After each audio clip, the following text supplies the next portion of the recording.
This video is brought to you by sharphelp.co.uk and is designed to show people stuck with the P error message in the XEA107 cash register.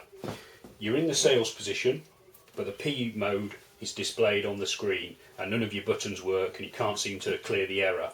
This normally means that something was tried in the ZPGM position and not completed before you return to the sales position. To clear the error message, turn the key back round to the ZPGM position and press your subtotal button.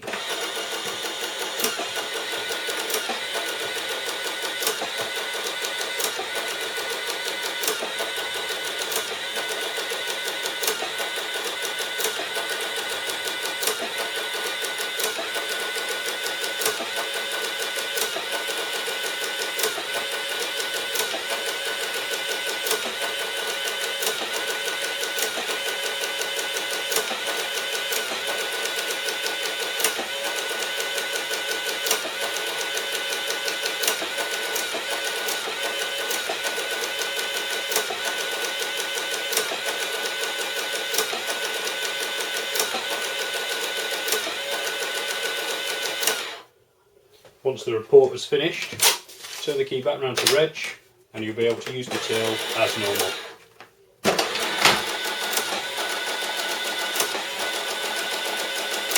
Thank you for watching this video from sharphelp.co.uk.